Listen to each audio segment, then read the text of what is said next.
Poor bloody infantry have always had the worst of any war. They're the men who've got to take the ground and hold it.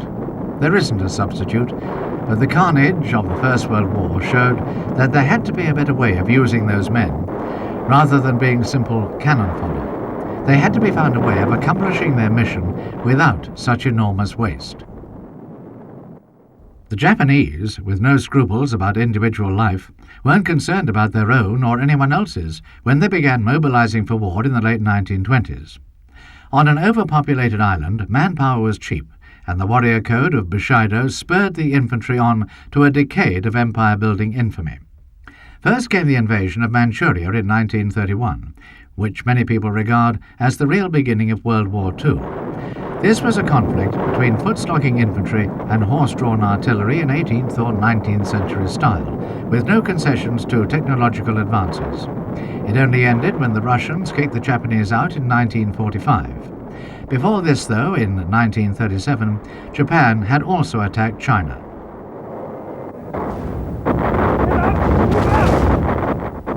The Chinese infantry, under the warlord Chiang Kai-shek, fought back vigorously, but they were badly trained and lacked modern equipment until help came from the United States in 1942 following the Japanese attack on Pearl Harbor. This eventually turned the tables, but left China in a state of civil war, resulting in an eventual communist victory for Mao Zedong. Witnessing these battles from afar in the early 1930s, planners in many industrial Western countries were turning their thoughts towards making the infantry a more effective weapon, faster moving and with more chance of survival. The little Carden-Loyd carrier was a hesitant step in the right direction by the British government, which was also adopted by the Italians as the CV-29.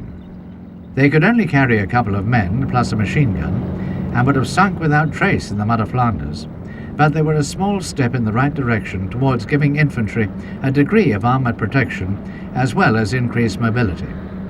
The Italians and the French went another step further by hitching a trailer to the back as a carrier for ammunition and other stores, and vehicles of this type served on well past their sell-by dates.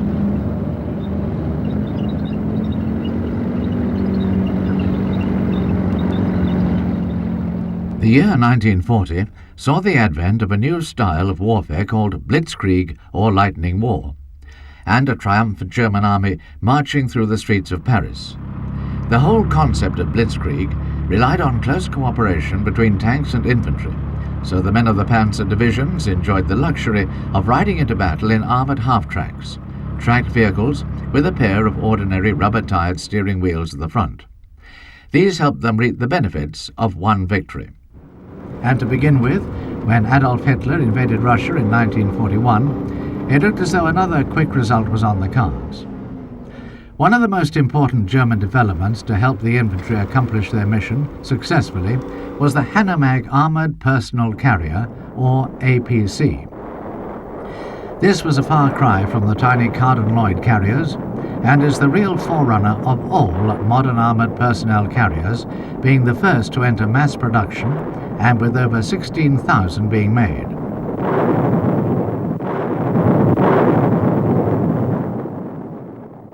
The German armoured infantry, or Panzer Grenadiers, enjoyed the protection of armour up to nearly half an inch thick, which would shield them from machine gun fire and shrapnel on their way to the front line. The vehicle had two real drawbacks. It did not have all-armoured roof, so the occupants were vulnerable to air bursts or mortar fire. And, because its engine was literally squeezed into the armoured nose, maintenance was extremely difficult. What the Hanamag did have was the capability to carry 10 infantrymen and 1 or 2 machine guns into action across most types of terrain at 30 miles per hour. This was a revolution in warfare which has largely gone unrecognized, because the tanks take all the glory. And that, as they say, isn't all. The Hanamag had double doors at the rear, so that the infantry could debus and go to ground quickly when under fire. This is a feature which has been copied in most post-war vehicles.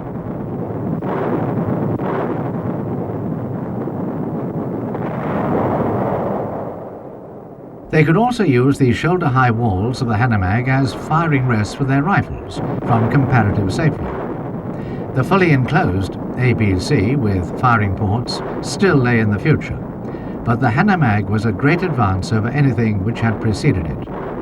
It gave the infantry greater mobility and flexibility than they had ever enjoyed, and the discomfort of being battered around inside a tin can was better than walking.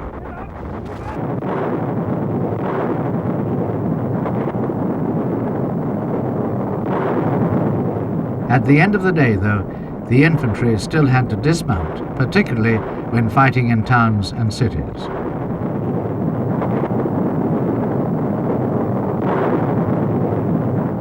The Hanamag did have other drawbacks which didn't emerge until the German army encountered the rigours of the Russian winter. Only the driver and co-driver enjoyed any warmth from the engine. The rest of the men froze because the vehicle's interior was colder than a trench or foxhole in the snow, for the simple reason that steel conducts heat quicker than mud does. Anyone who has been trapped in a car in a snowstorm can tell you the same.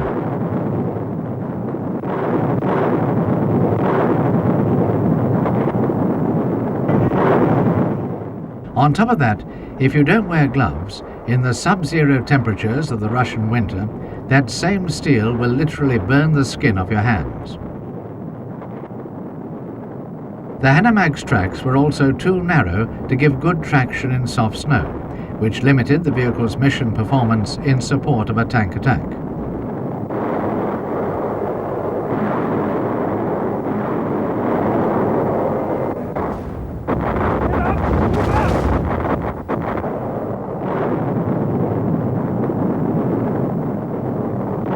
Even though the infantry had to deploy in conventional manner during operations such as the Siege of Tobruk, Hanamags and the smaller 6-ton D-Mag helped Rommel's Afrika Korps win some of their most famous victories between 1941 and 1942. Although soft sand was as big an obstacle as snow, much of the western desert is gravel or shale, and the half-tracks were able to sustain high speeds in the pursuit of the British back to Tobruk and ultimately to Alamein. The biggest problems the armoured infantry found in the desert, apart from the enemy, were the dust, which got into everything, causing engines to overheat, and constant fuel shortages because of Allied attacks on supply convoys. The same problems also affected other vehicles, of course. Unarmoured half-track prime movers were widely used to tow the artillery, allowing Rommel to deploy his forces rapidly. He also made very effective use of the 88mm flak gun in the anti-tank role, a trick he had learned in France. The British, meanwhile, had continued development of the Carden-Lloyd design, and from 1938 onwards the half-ton universal carrier began entering service at the rate of 10 for each infantry battalion. Each could carry a section of 6 men, as well as a Bren light machine gun in the hull front. The early concept of also using the carrier in mass formations to charge into action old-fashioned cavalry style was soon abandoned. Their chances of survival, deployed like this on a World War II battlefield, would have been very slim indeed. Nevertheless, carriers served on as armoured personnel carriers through 1945. Their main drawback, just like the German Hanamag, was the lack of overhead protection, on top of which the occupants had to expose themselves to enemy fire when jumping out. One totally unsuccessful British experiment, which was rapidly abandoned, was towing armoured sleds behind tanks, each sled carrying 10 or a dozen men. However, the concept was developed for other purposes.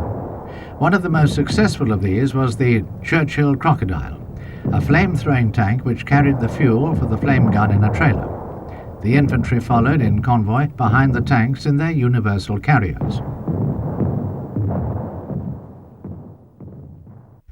A very different vehicle which was developed for operations against the Japanese in the island-hopping Pacific campaign was the Alligator. This fully tracked, amphibious vehicle was originally a civilian design intended to rescue the survivors of plane crashes in the Florida Everglades, hence the original name of Alligator. When it was featured in a magazine article in 1940, The United States Marine Corps showed immediate interest, placing an initial order for 300.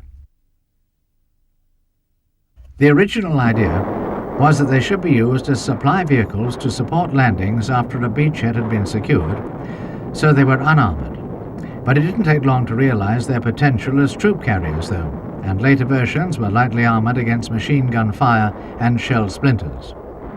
They were popularly known as water buffaloes, although the correct name was LVTA for Landing Vehicle Tracked Armored. They were produced in several variants, one mounting a light tank turret and others having hinged ramps at the rear, allowing them to carry a jeep or up to 30 infantry at 7 miles per hour in the water or 20 miles per hour over land. Water buffaloes were used effectively throughout the campaign to liberate the Marshall and Gilbert Islands, the Philippines, and the Marianas.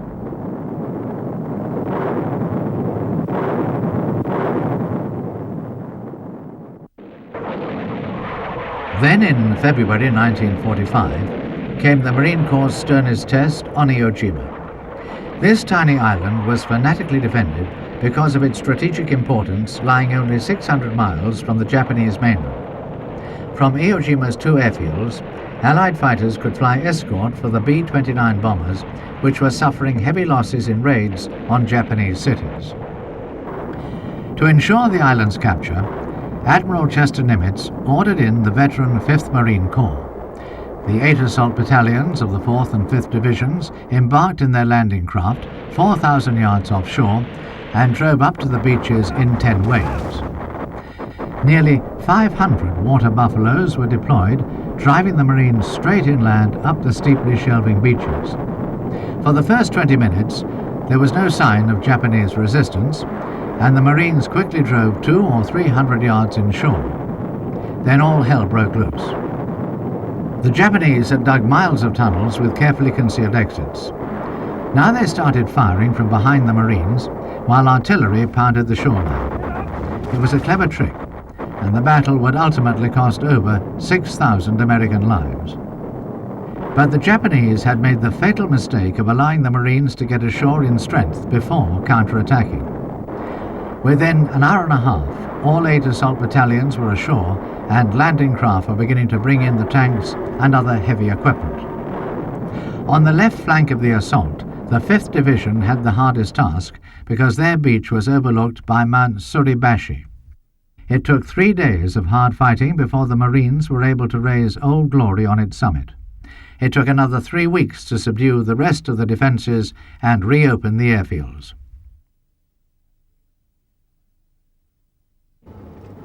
Around the other side of the world, American armoured infantrymen had enjoyed the use of a totally different type of personnel carrier since first landing in French Northwest Africa in 1942.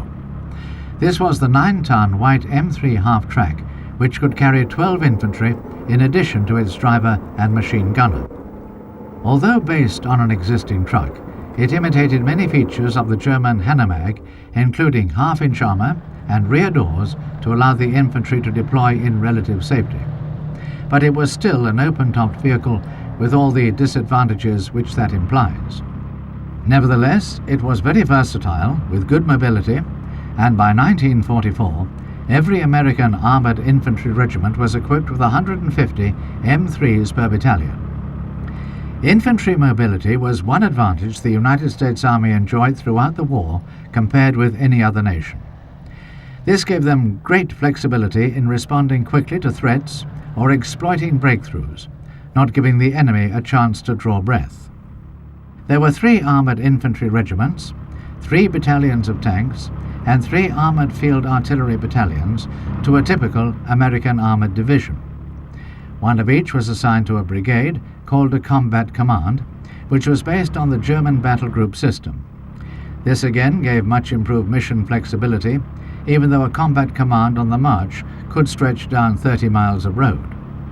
In defence, each command would normally occupy a 2 or 3 mile front, although they were more tightly spaced for an attack. And attack has always been the best means of defence, as the Allies were proving in the Far East, with fighters and bombers from Iwo Jima and Okinawa pounding the Japanese mainland mercilessly through 1945. Losses on the ground during the long island-hopping campaign had been high, though, and the thought of an amphibious assault on Japan itself was daunting. To save further Allied casualties and make a swift end to the war, President Truman finally decided to deploy the ultimate weapon. Atomic bombs on Hiroshima and Nagasaki finally forced the Japanese to capitulate in August. In the new nuclear age, the armoured infantry have finally got a wide selection of personnel carriers with much-needed overhead protection. One of the smallest, and intended mainly for internal security duties, is the Shoreland S-55. Based on the 4x4 Land Rover chassis, the armoured crew compartment contains many refinements which have been the envy of earlier infantry. Driver and co-driver sit at the front, and 6 infantry on the bench seats at the rear. The vehicle has air conditioning, internal lighting, seat belts, and a grab rail in the roof which the men can hang on to before making a quick exit as soon as the shoreline comes to a halt. In addition, each infantryman has a firing port through which he can use his individual weapon. These can be snapped shut in a second if someone starts throwing petrol bombs. Like all Land Rovers, the Shoreland has excellent mobility both on and off the road, with a top speed of 75 miles per hour. This means it can be deployed very rapidly from one trouble spot to another, or use its high power to weight ratio to get itself out of difficulties. Armour protection is only 1/4 of an inch thick, so the Shoreland is clearly not intended for missions in a real shooting war. Most modern military rifles, let alone machine guns, could penetrate it easily, but it is impervious to bricks and the other missiles usually encountered during civil disturbances.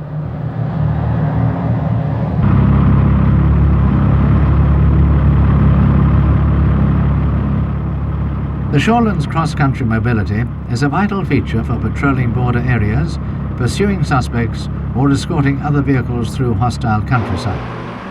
This has won the vehicle many export orders outside Britain and Ireland to countries where internal security is a problem.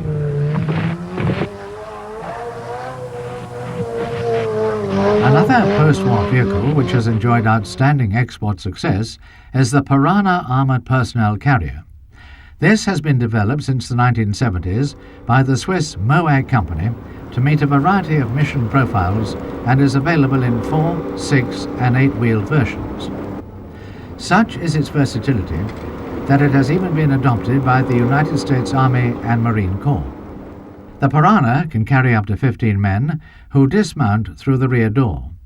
With well-sloped armour nearly 1/2 inch thick, a top speed of over 60 miles per hour, good cross-country performance, and the ability to swim across rivers, it is a first-rate vehicle for the modern battlefield. The infantry have firing ports through which they can use their individual weapons. The Piranha can also be fitted with a variety of small turrets with remote-controlled machine guns or cannon to give covering fire while the infantry deploy.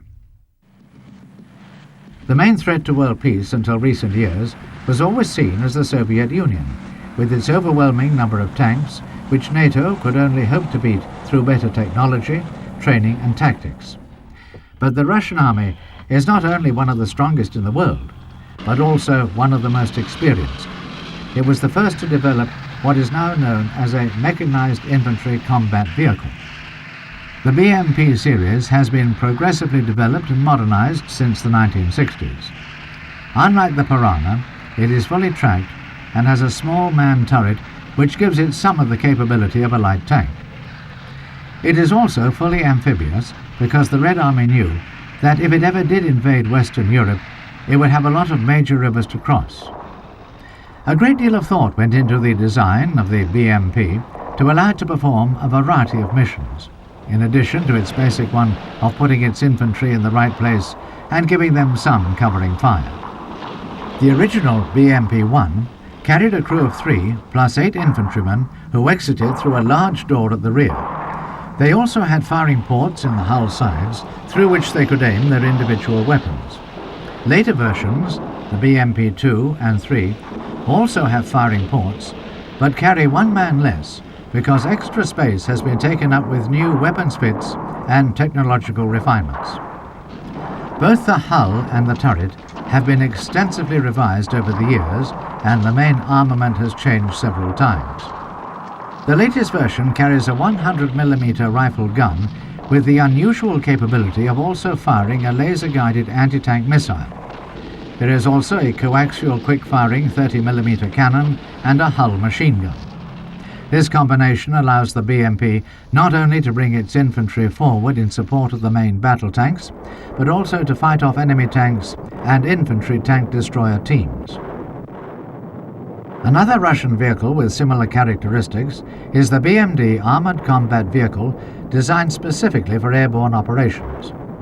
The Russians have long appreciated the effectiveness of paratroops and were among the first in the world to develop this fighting arm back in the 1930s. The main weakness of airborne forces in general has always been that they are relatively lightly armed and unable to stand up against concentrated counterattacks by more conventional forces. The BMD section of 4 or 5 armoured infantry have the comfort of knowing that their vehicles are not only fully amphibious, but also have a useful 73 or 30mm gun in the turret and a launch rack for wire-guided anti-tank missiles. Riding side by side with the Red Army's tanks, the BMDs and Ps give Russian armoured infantry enormous mission flexibility.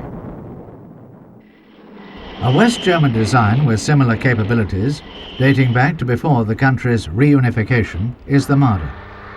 Although it is not amphibious and is no longer in production, the ability to carry a section of 6 infantry, as well as a 20mm gun and Milan anti-tank missiles, still makes it formidable. A private venture designed to replace the Marder is the Puma Infantry Combat Vehicle, which emerged in the late 1980s.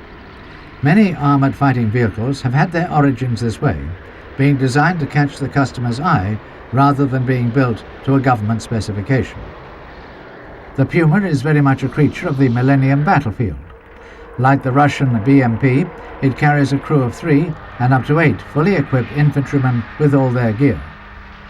The welded steel armour protects them against enemy weapons up to 30mm caliber, although this doesn't include the sort of high-velocity armour-piercing cannon fitted to most modern ground attack aircraft.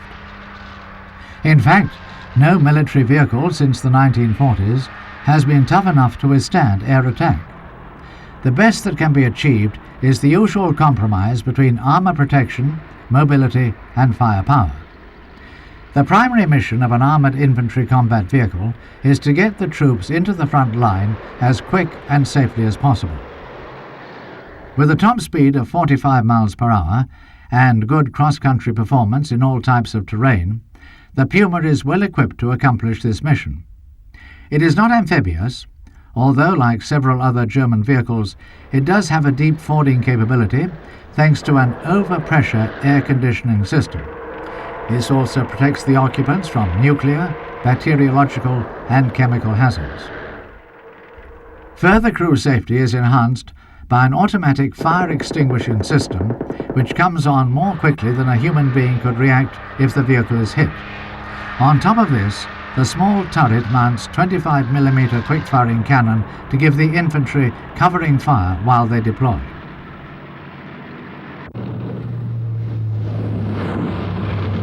Another new vehicle which only started entering service in 1993 is the Swedish Combat Vehicle 90 or CV-90. Like the Puma, this was designed with survivability on the 21st century battlefield very much in mind, as well as the characteristics of the Scandinavian countryside and the need to operate in deep snow. A high power-to-weight ratio and good weight distribution through the wide tracks give the performance needed by the Swedish and Norwegian armies. In fact, there's a lot of truth in saying that the CV-90 has been designed to boldly go where few other military vehicles could venture. Like the Puma, the CV-90 has a crew of 3, 2 of them in the turret, and carries 8 infantrymen. One unusual feature is that instead of firing ports, the vehicle has roof hatches to allow the troops to use their individual weapons. These also give a means of exiting the vehicle, although the infantry would normally deploy out of the rear door. The CV-90 has a very low silhouette and well-sloped frontal armour for both concealment and protection. A top speed of nearly 45 miles per hour also increases battlefield survivability. The CV-90 is intended to operate in battle groups alongside the Swedish Army's S-tank and IKV-91 tank destroyer, which, between them, provide enormous mission flexibility in both attack and defence. Thought has also gone into defence against low-flying tank-busting helicopters. The Bofors 40mm cannon, fitted in the CV-90's turret, can elevate to 35 degrees, allowing it to engage helicopters as they bob above the treetops to launch their missiles. A carousel loader helps give the gun a rate of fire of up to 300 rounds a minute, meaning that a helicopter's speed is no defence. Accuracy at up to 4,000 yards is ensured by a laser rangefinder, and a passive night vision system even allows the crew to engage targets in almost pitch darkness.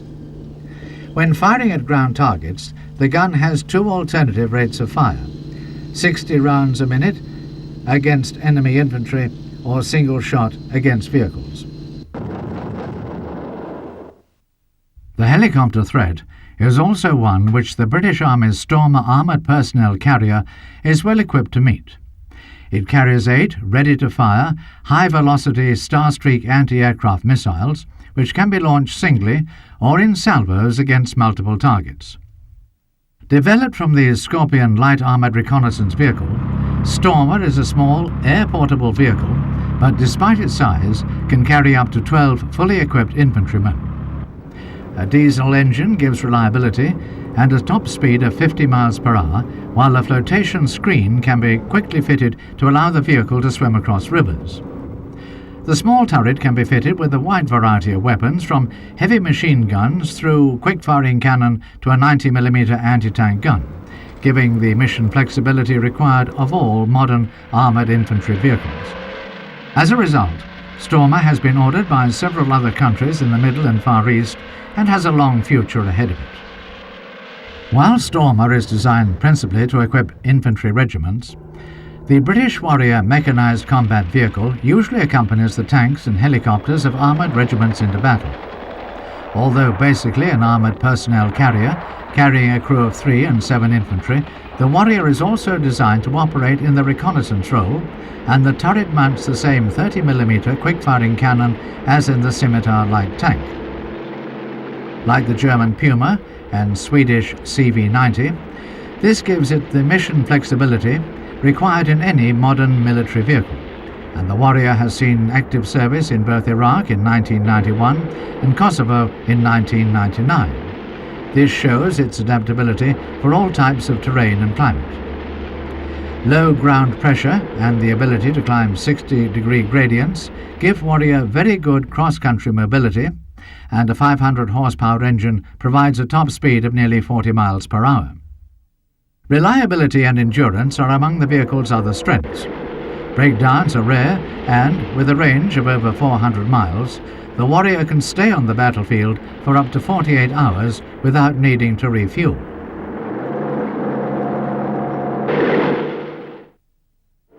The longest-serving and most widely exported armoured personnel carrier of all time is the United States M113.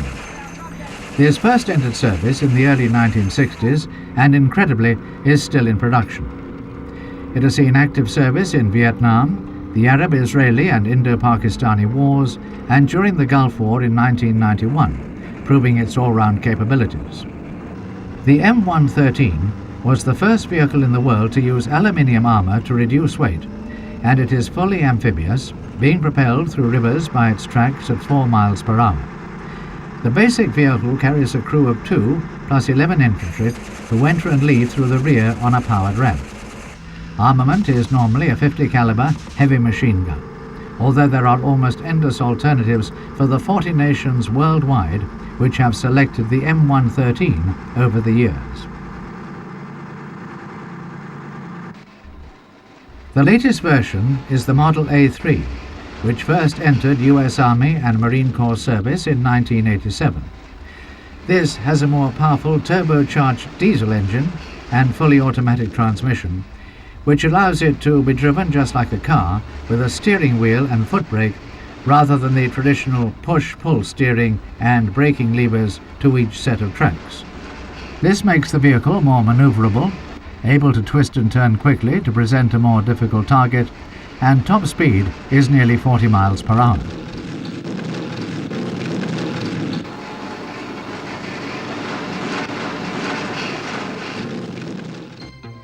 Further reassurance is provided by bolt-on slabs of laminate armour, which can be fitted in moments and double the protection of the existing aluminium, which itself is nearly 2 inches thick in places. This applique armour can also be bolted to the floor plates to give extra protection against mines. The new engine and transmission system both help the M113 to brake or accelerate more quickly. This helps in moving into position and getting the infantry deployed as rapidly as possible. The armoured infantryman's basic mission has not changed over the years, of course, but what the M113 and other modern armoured personnel carriers do is help them fulfil their role with the maximum efficiency. This means getting them to the right place at the right time, and for this, reliability is essential. The modifications made to the M113A3 have literally halved the previous breakdown rate, which is a great reassurance to its crews. Battle experience has also proved that the vehicle's commander needed protection against small arms fire when operating the machine gun, so the A3 has a small open-top turret enclosing him. Despite its age, when you see it in action, the M113 is still a very impressive vehicle, and it is just as effective on a real battlefield as during an exercise. To cover!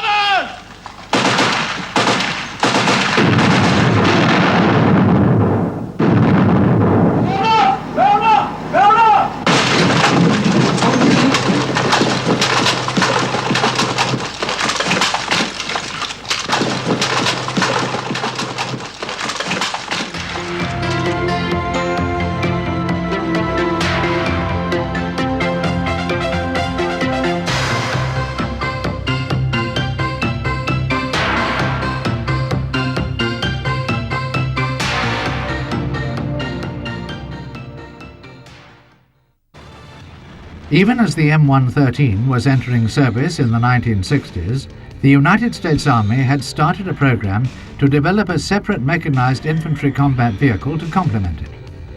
Because the M113 was already proving more than satisfactory as an armored personnel carrier, designers were able to take their time deciding exactly what they wanted the new vehicle to do. They were also able to take advantage of technological developments as they became available, and in the end the M2 Bradley did not go into production for nearly 20 years, first entering service in 1981. The Bradley carries a crew of 3 and 6 infantry in the rear compartment, all of whom have firing ports for their individual weapons as well as periscopes, so that they can see where they are going. To give the infantry covering fire when they dismount down the hydraulic ramp at the rear, the Bradley's turret mounts a Hughes 25mm chain gun. This is fully stabilized, just like on a modern tank, so it can be fired accurately even when the Bradley is traveling at top speed of over 40 miles per hour. The gun can fire both armor-piercing and high-explosive incendiary rounds, both of which are fitted with tracers, so the gunner can see exactly where he is placing his shots. He also has passive night vision and thermal imaging systems for engaging targets in total darkness.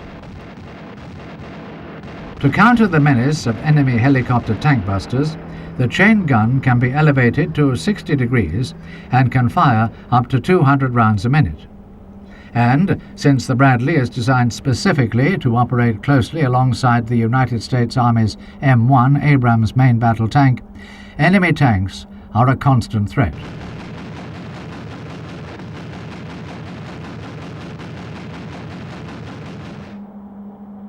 To meet this challenge, the Bradley has 2 launchers for TOW wire-guided anti-tank missiles on the left-hand side of the turret, with 5 reloaded rounds carried in the crew compartment. All the operator has to do is keep the crosshairs in his sights centered, and the missile will automatically find its target.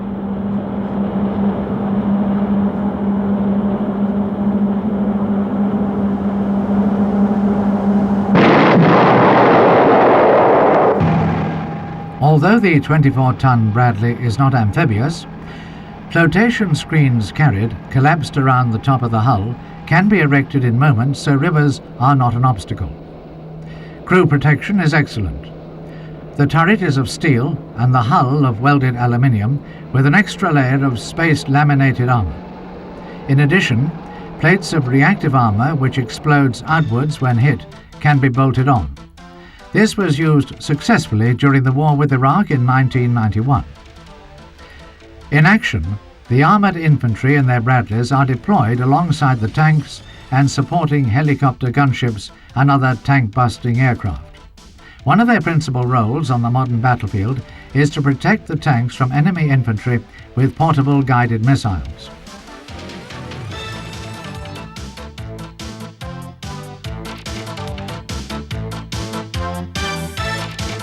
Once contact is established, the infantry exit down the hydraulic ramp at the rear and rapidly go to ground with their automatic weapons.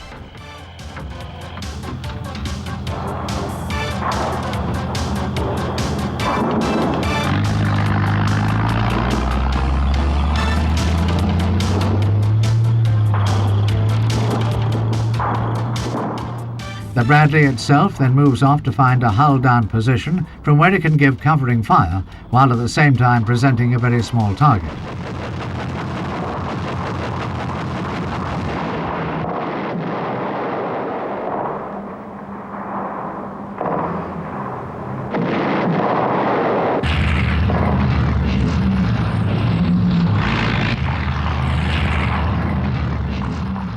Once the objective has been seized, the infantry return to their vehicle to resume the advance.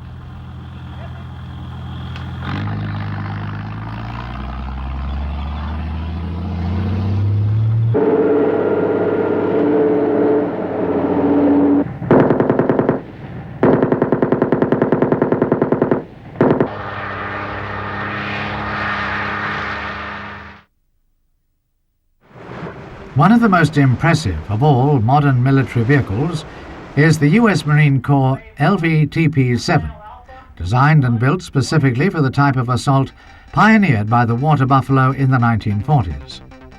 Amphibious assaults demand great flexibility both in their planning and execution, and the LVTP-7 provides exactly that. It can be transported aboard all types of United States Navy amphibious assault ships. The Marines enter through the small rear door, which forms an integral part of the hydraulic ramp. The LVT can carry 25 troops, plus its crew of 3.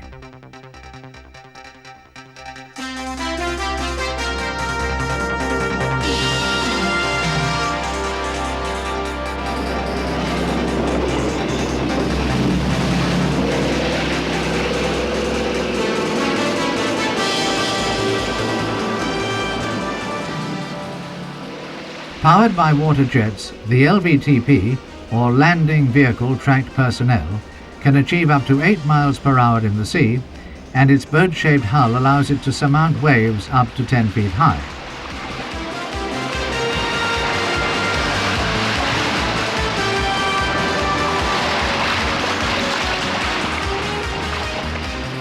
An improved drainage system in recent models ensures that any water which does enter the vehicle is rapidly expelled through the bilge pumps.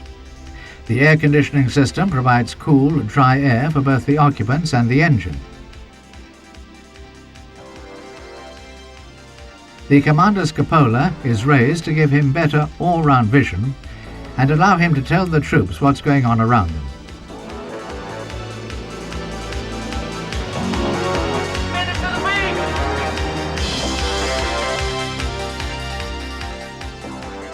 As the vehicle nears the shore, the driver switches from water jets to tracks, and the armoured amphibious assault vehicles mount the beach. They race ashore through the breakers without pause. The Marines on board remove their life jackets and check their weapons for the assault.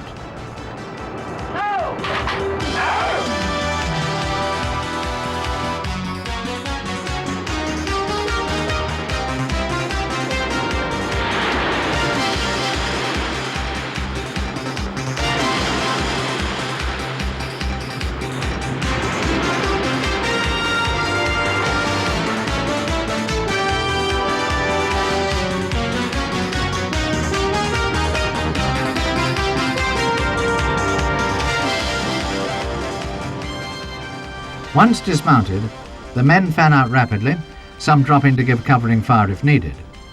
The remainder rush to scale the cliffs because speed and surprise are essential in the amphibious assault mission.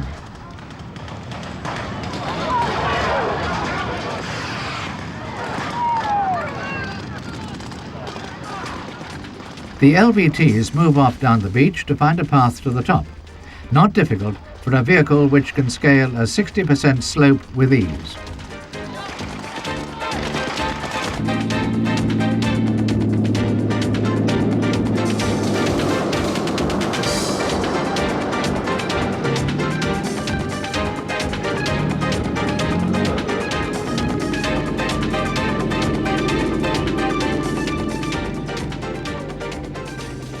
If a vehicle does get stuck, help is at hand in the form of the LVTR recovery version.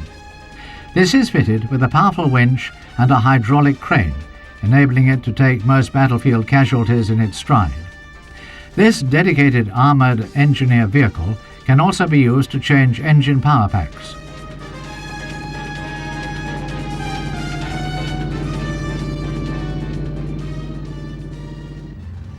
The third vehicle in the family is the LVTC, a specialized command and communications machine with extra radio equipment and plotting tables taking up the normal crew space.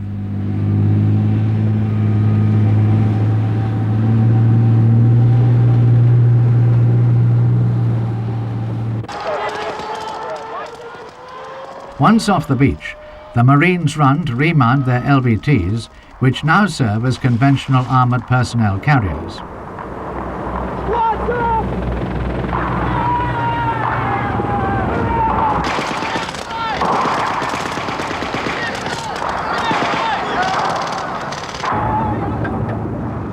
In this exercise, they have the support of 2 friendly tanks.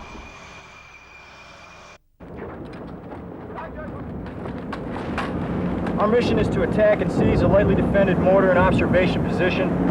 First squad, you'll attack the right half of the objective. Second squad, you'll attack the left half of the objective. All right, let's mount up.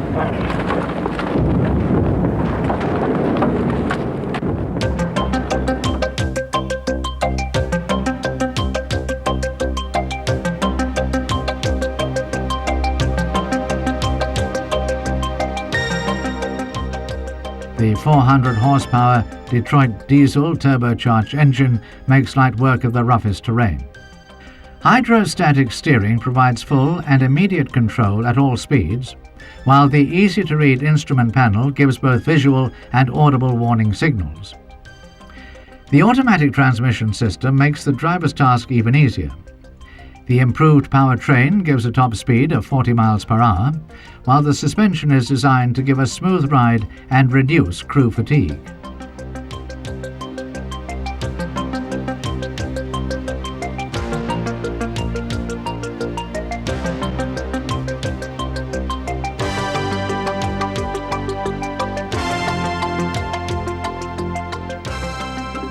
While moving up to the combat zone, the roof hatches can be opened to give the Marines some fresh air, as well as a 360-degree view all round the battlefield.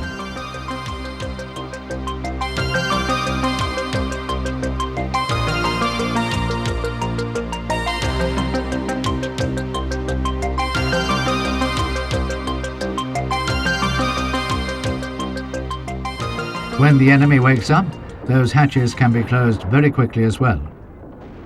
The LVT's welded aluminium armour, nearly 2 inches thick, provides protection against small arms fire as well as shrapnel from artillery and mortars.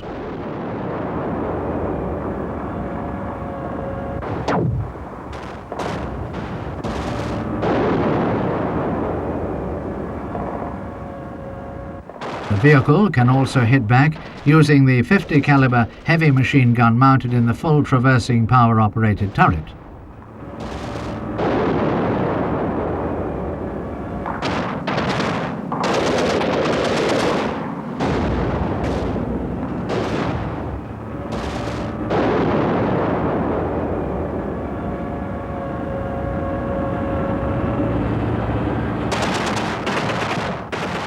Once the enemy has been located, The Marines prepare for action again.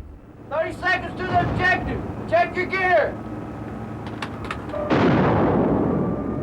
To shield itself from enemy fire, the LVT has both smoke generators run off the engine and 8 grenade dischargers to lay an instant smoke screen.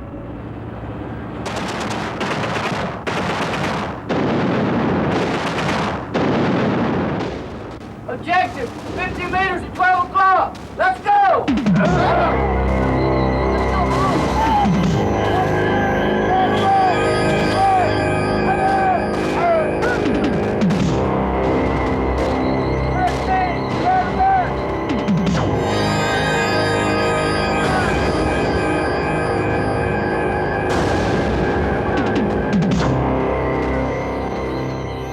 As the Marines spread out on the ground, the LVTs move around to give covering fire from the flanks.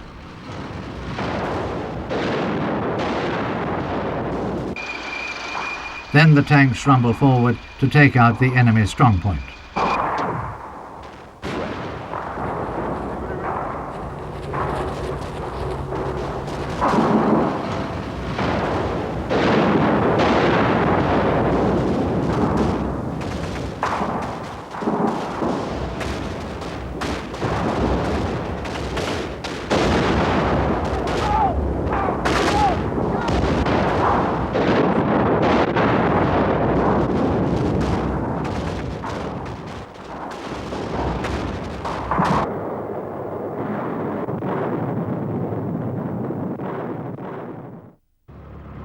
This exercise was a battle simulation, but in a real war zone the operation we have just seen could have taken 2 or 3 days using conventional infantry and landing craft, and would certainly have resulted in high casualties.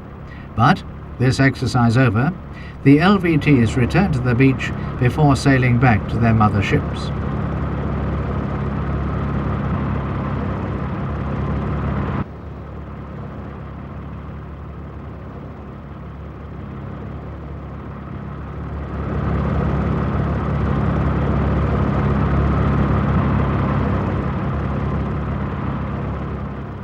United States Marines have been involved in many real-life operations over recent years, notably on Grenada and in Lebanon in the 1960s. The men of the 1st and 2nd Marine Corps divisions, which formed part of the coalition forces ranged against Iraq in 1991, fully expected to use their LVTs in anger. However, the threat of an amphibious invasion was a feint designed to draw Saddam Hussein's Republican Guards away from where the main assault was planned to take place. However, the Marines provided invaluable backup during the liberation of Kuwait. The LVTs were accompanied by Marine Corps M60 tanks, as well as those from Saudi Arabia and Egypt. They encountered only sporadic resistance as they pushed into Kuwait and liberated the capital. The killing fields, in which Saddam Hussein had threatened that Allied troops would burn, proved no real obstacle. The Iraqi troops were totally demoralized by the weeks of aerial bombardment during Operation Desert Storm, and when the ground offensive, codenamed Desert Sabre, began, they offered little resistance. The armoured infantry, riding in their Bradley and Warrior mechanized fighting vehicles, swept through the minefields and ramparts which had been breached by combat engineers. The battle did not stop at night. Here, a helicopter gunship takes out an enemy command post. Its occupants probably didn't even know the aircraft was there.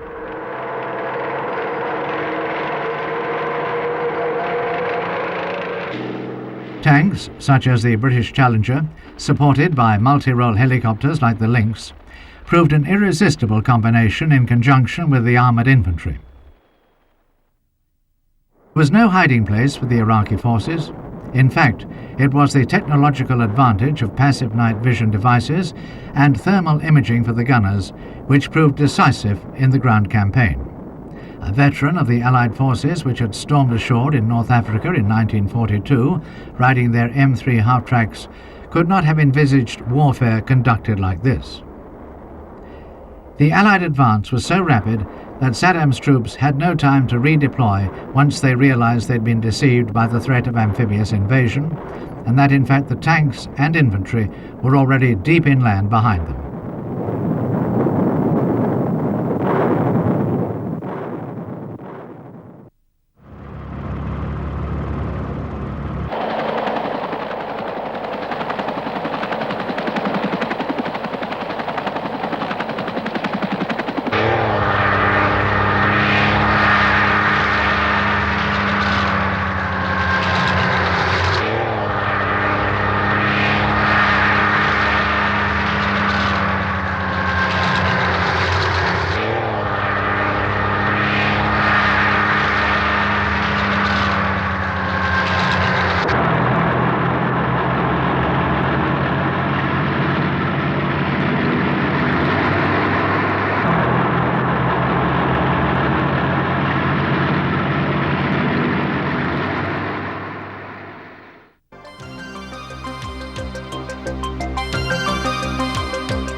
As the Allied forces continued to harry them, with armoured infantry riding in their Warriors and Bradleys across the trackless sands, the Iraqi forces began to surrender in droves. When a pocket of resistance was encountered, the infantry's small arms, machine guns, portable anti-tank missiles and mortars simply overwhelmed it. And no Iraqi tank survived long. After only a week, the armoured infantry could proudly say, "Mission accomplished."